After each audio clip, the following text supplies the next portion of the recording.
Episode 381 na tayo nang abot kami na pangarap araw ng Lunes mga kapuso.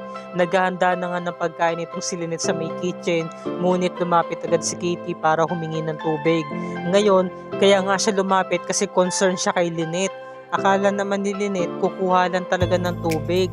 Ngayon, kinakamusta ni Katie tungkol nga pala kanina, napansin ko kasi na bothered ka, parang hindi ka komportable tungkol dun sa sinabi ni Doc Carlos na gusto niya na magkaroon ng baby. If you don't mind, wag ka muna sanang ma-offense, tatanong ko. Masaya ka ba? Sabi niya, no? Ngayon habang kumakain nga itong mga bisita, bigla nang umalis. Kumbaga may mga leftovers.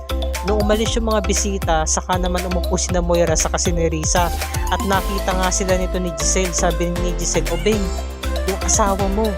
Pinuntahan na nga nila si Moira. "O Moira, nandito na pala kayo. Saan kayo galing?" Ang totoo niyan, nandito kami kanina pa. Noon na kami sa inyo. Galing lang kami sa wash area, kami ni Nerissa, di ba? Kung ganon, saan ka galing bago ka nakipagkita kay Papa? Wala. Dito na agad ako dumiretso. Naghanging lang kami with friends, sabi naman ni Giselle, no? Ang table ninyo is for 4 person, tapos dalawa lang kayo. Kasama namin yung dalawa, kaso umalis na sila, hindi na sila nakapaghintay kasi ang tagal nyo no? So talagang naghihinala sila. Robert, nandito ka ba para makipagkasundo na sa akin? Para makipagbalikan na sa akin para iurong na yung annulment? Sabi ni Robert. "Tatanungin kita ng diretsahan, Moira. Nagkita ba kayo ni Papa?" Totoo niya, nasabi ko nga kay Annalyn hindi kami nagkita ni Papa. "Bakit, ano ba nangyari? Alam mo ba, Moira, na nawawala si Papa?" What? Really?" Kunwari pa, na kunwari concern siya kay Lolo Pepe, napaka-OA. Kung gano'n, nawawala pala yung biyanan ko. Saan naman siya napunta? Huwag niyo sabihin pinagsuspetsahan niyo ako na may kinalaman ako sa pagkawala ni Papa. Alam niyo, si Robert lang ang gusto ko sa pamilya Tanyag. Kaya kung meron ako ibang kukunin, siya lang. Wala nang iba. Kaya sinabi naman ni Lynette, "Katie, kung maaari lang sa atin na lang to o man nang ipapaalam pa kahit kanino." Totoo niyan, may edad na rin kasi ako. Ayoko na rin kasi magkaanak, baka hindi ko kayanin. Ayoko. Sa tingin mo ba, Katie, wala akong kwentang asawa? Kasi hindi ko mabigay yung gusto ng asawa ko. Sabi naman ni Katie, "Pwede mo ito ipaliwanag kay Doc Carlos. He's a reasonable man. Maintindihan at maunawaan ka niya. At saka hindi dapat binibigyan ng label ng isang babae na walang kwenta kung hindi niya maibigay ang hilig ng kanyang mister. Alahanin mo, Lynette, ikaw ang magbubuntis. Ikaw ang magdadala ng bata sa sinapupunan mo. Sa loob ng 1 buwan, ikaw ang maghihirap. Desisyon mo yan kung gusto ng isang babae na magkaanak o hindi. Kausapin mo ang asawa mo." Sabi niya, "Hindi. Wala kang kwentang asawa." Sabi niya. Talagang napakamatulungin talaga ni Dr. Katie. Samantala, sabi naman ni Giselle, "Akala ko ba hindi ka mahilig sa seafood, Moira? Bakit halos lahat ng in-order ninyo puro seafood?" Sabi naman ni Moira, "Bakit hindi pa pwede mag-experiment? Nag-experiment lang ako, di ba, ni Risa? Umorder ako ng mga pagkain na to kasi gusto ko talaga itong matikman. Gusto ko para maiba naman. Alam nyo, kung pinagsuspetsahan nyo ako na ako ang may kinalaman sa pagkawala ni Papa, wala naman kayo mapapala. Wala naman kayo ebidensya. Saka, hindi talaga kami nagkita ni Papa kanina. Nihintay ko nga siya Sabi naman ni Robert. Sabi ni Annalyn, meron ka raw ni-request na wheelchair kanina doon sa may hotel. Sabi ni Moira, si yun, Nerissa? Di ba, Nerissa? Sumakit ang ulo mo kanina bago tayo tumuloy dito. Oo, totoo yun, Robert. Sumakit ang ulo ko, nahilo kasi ako Yun, so nakalusot sila. Sabi naman ni Robert, "Tara na, ate. Umalis na tayo dito, wala naman tayong mapapala." Sabi ni Nerissa, "Sumagot ka, Moira. Sagutin mo ko. May kinalaman ka ba sa pagkawala ng father-in-law mo?" Sabi ni Moira, "Oo na, sige na.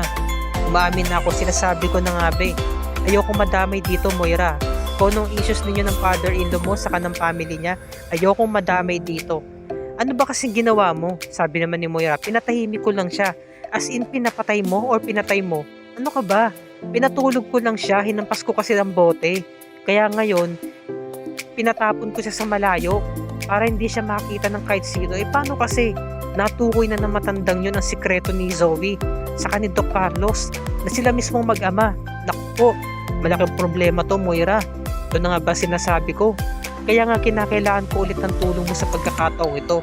Hindi pa tapos ang pagbigay mo ng tulong sa akin. Ngayon habang nagkakausap yung dalawa, yung magkapatid nakadungong sa likod. Sabi ni Giselle, sa tingin ko talaga meron talagang masamang binabalak itong si Moira. Meron talaga akong kutob sabi ni Robert, no? Alam ko talaga ate nagsisinungaling siya. Sabi ni Giselle, kung alam mo nagsisinungaling siya kanina pa, ba't hindi mo siya kinompronta? Para saan pa ate? Kukumprontahin ko lang siya tapos wala rin naman tayo mapapala. Kailangan natin gumawa ng plano. Kailangan natin siyang sundan para malaman natin kung ano ang next na hakbang niya. Ngayon, dito pala nakatago si Lolo Pepe sa isang tagong parang abandonadong basement or apartment. Ngayon, sabi nung bantay niya, yung pulis, gising ka na pala tanda. Binigyan siya ng pitchel saka baso. Nilagyan ng tubig yung baso niya at pinainom siya ng tubig. Ngayon, tatakpan na sana siya, bubulasan na ulit siya. Sabi ni Lolo Pepe, awag mo ng takpan. Hindi kasi ako makahinga. Siguro naman kahit na magsisigaw ako dito, wala makakarinig sa akin.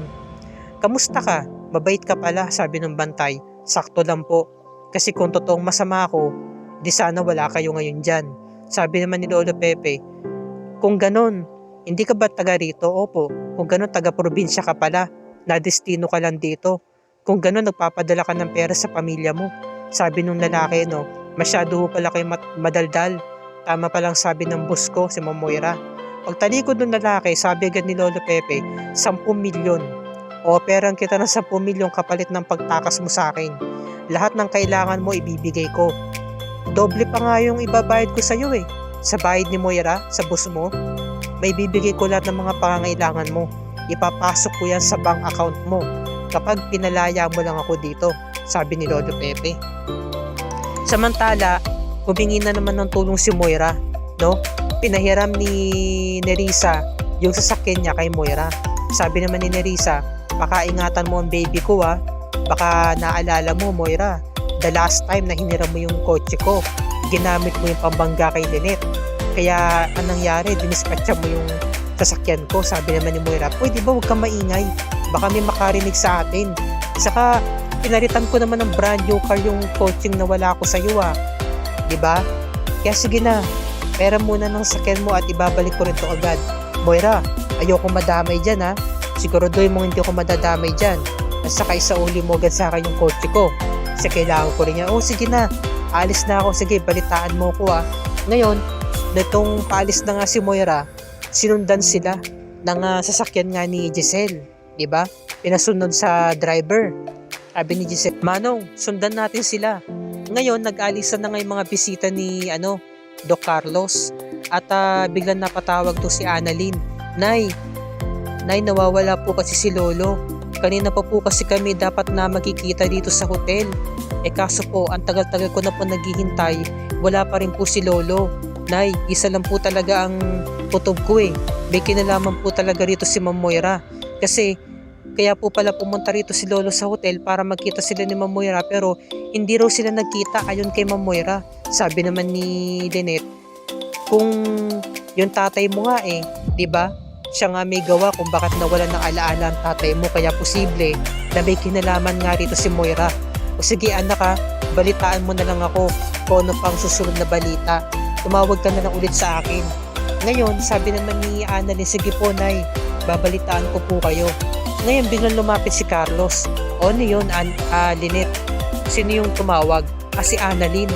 Binalita sa akin na kanina pa ron nawawala yung Lolo Pepe niya. Carlos, pwede mo ba akong tulungan na hugasan yung mga pinagkainan? Sabi naman ni Carlos, pasensya ka na Lynette. Kinakailangan kong bumalik sa East Ridge Biglaan, may emergency. Hayaan mo. Magpahinga ka na. Pagka uwi ko, ako na lang maghuhugas. Sabi naman ni Lynette, sige. Ako na lang.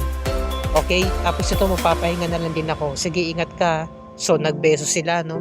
So, ginagawa talaga ni Carlos, no? Na housemaid itong si Lynette. Hindi lang basta asawa, kundi housemaid pa. Ngayon, ito namang pulis, sabi niya, basta yung pinangako mong 10 milyon pakakawalan kita at bibigyan mo ko ng 10 milyon. Oo, bibigay ko yan sa'yo agad-agad. Kailangan baka balik ako ng Cebu at pagbalik ko ng Cebu, lalagyan ko ng laman yung bank account mo. Ngayon kapag hindi ako tumupad sa usapan, pwede mo kong balikan at sisiguraduhin kung sa atin dalawa lang ang pag-uusap na to. Hindi to makakarating kahit kanino. Sa madaling salita, hindi ka mapapahamak, hindi kita ipapakulong. Basta't pakawalan mo lang ako dito. May mga business ako sa Cebu. Marami akong negosyo. Kaya totoong sinasabi ko sa'yo, kaya kong ibigay sa'yo ang 10 milyon na halaga. Ngayon, ito namang si Annalyn, nagdarasal. Nagwolling pa nga siya, napasanda na lang siya sa may pader ng East Ridge. Panginoon, nagpapasalamat ako at wala kaming sakit ni isa sa mga mahal ko sa buhay, sa pamilya ko. Pero ito lang ang hinihiling ko sa inyo. Sana po mayroong mabuting tao na tumulong kay Lolo. Ibalik niyo sa amin, hindi namin alam kung nasaan siya. Kung okay ba siya o masama ang lagay niya. Sabi naman ni Lynette, nagdarasal din siya. Ipinagdarasal din niya ang kaligtasan ni Lolo Pepe. Samantala, sinusundan na nga ni Giselle saka ni Robert itong si Moira. Napakadilim ng daanan. Ito namang si Doc Lindon, binigyan ng tubig si Annalyn para i-comfort. At tinanong nga si Annalyn kung talaga bang tama ang kutob niya na may kinalaman ba talaga si Moira o wala. Sabi naman ni Annalyn, hindi malabong mangyari yon. Dahil siya nga mismo may kagawan kung ba't napahamak si tatay eh. Tapos sa pagkakaalam ko, nakipagtagpo pa si Lolo kay Zoe kanina sa Apex bago siya umalis at pumunta ng hotel para katagpuin si Moira. Narinig siya ni Carlos, sabi ni Carlos, Annalyn, anong sabi mo? Involved dito si Zoe? May kinalaman siya sa pagkawala ng lolo mo? Ang sa akin lang, Annalyn, huwag kang magbibinta ng kahit kanino nang wala ka namang ebidensya pinangahawakan. Sabi naman ni Annalyn, mawalang galang na po Doc Carlos ha. Meron po akong kutob na may kinalaman po rito si Zoe sa kasi Moira. Hindi niyo po kasi alam ang totoong istorya eh. Saka hindi niyo po sila lubusan na kilala. Umalis na nga si Annalyn at na-disappoint talaga. So sabi naman ni Doc Lindon, Doc Carlos, if you don't mind, mawalang galang na po. Mukhang may punto naman po ang sinabi ni Dr. Santos. Kasi totoo naman talaga na kilala naman talaga natin ng pag-uugali ng mag-ina na sina Zoe sa kasi naman Moira. Hanggang sa natuntun na nga ni na Giselle sa kanya Robert itong napakadilim na lugar. Sabi ni Giselle, nakakatakot ng lugar na ito, Obeng. Labas to sa Kabihasnan na. Talagang probinsya na to. Labas na to sa Manila. Napakalayo na nang napuntahan natin. Hindi ko talaga alam kung anong binabalak ni Moira. Kung kinidnap niya ba talaga si Papa, anong dahilan? Sabi ni Robert. Yan ang kailangan nating malaman. Kaya kailangan natin siyang puntahan. Tara na ate. So dito na po nagtatapos ang review ni Rica para sa araw na to. Bukas pakatunghayan natin mga kapuso. Makakaligtas na ba talaga si Lolo Pepe sa bingit ng kamatayan? Lalo na't dumating yung boss ng pulis. Walang iba kundi si Balahadja. Ang gagawin ni Balahadja rito ay paghuhukayin si Lolo Pepe at doon siya mismo ililibing sa kanyang hinukay na lupa. Yan ang pakatunghayan natin mga kapuso. No? Kung ba ililigtas ba siya ni Giselle, saka ni Obeng, pati na rin ng mga pulis. Yan ang pakatutuhan natin. At dito na po nagtatapos ang review ni Rica para sa araw na to. Kung bago ka pa lamang sa akin channel, i-like mo ang video na to at i-share mo na rin, i-click mo na rin ang subscribe at notification bell icon para lagi ka updated sa mga episodes ng Abot Kami na Pangarap and other GMA shows tulad nito. Maraming salamat po sa inyong panonood mga kapuso and God bless us all.